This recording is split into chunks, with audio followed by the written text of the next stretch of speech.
तुकाराम महाराज म्हणतात की आपण आपल्या मनामध्ये जे संकल्प करतो त्याप्रमाणे आपण कर्म करतो आणि त्यामुळं पाप आणि पुण्य आपण करत असतो. मग काय म्हणतात अभंगातनं बघूया.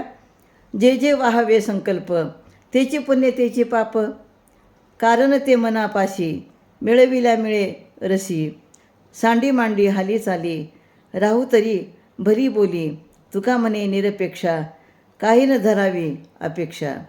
तर आपण मनामध्ये जे जे काही संकल्प करतो आणि त्या संकल्पानुसारच आपण कर्म करतो, त्यापासूनच आपल्याला पुण्य किंवा पाप निर्माण होते. चांगले काम केले तर पुण्य निर्माण होते, वाईट काम केले तर पाप निर्माण होते.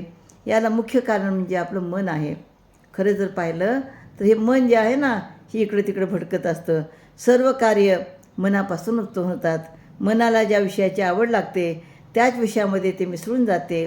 संसारातील सर्व उठाठेव हाच या आणि या मनाच्या आधारानेच होत असतात. आणि जो एकरूप कोणी मनाला एकाग्र करून हरीशी एकरूप करील त्यालाच चांगले म्हणावे.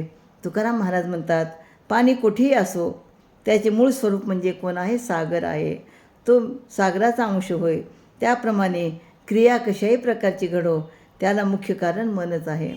म्हणजे या ठिकाणी तुकाराम महाराजांनी आपल्याला सांगितलेलं आहे की आपलं जे मन आहे त्या मनाप्रमाणेच आपण कर्म करत असतो.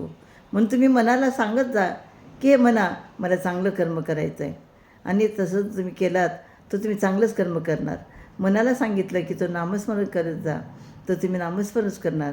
म्हणजे मन जे सांगतं त्याप्रमाणे आपण वागत असतो. आणि म्हणून आपल्या या मनाला नामस्मरणामध्ये गुंतवून ठेवा आणि आपल्या जीवनाचं कल्याण करा, असं या ठिकाणी सांगतात. रामकृष्ण हरी.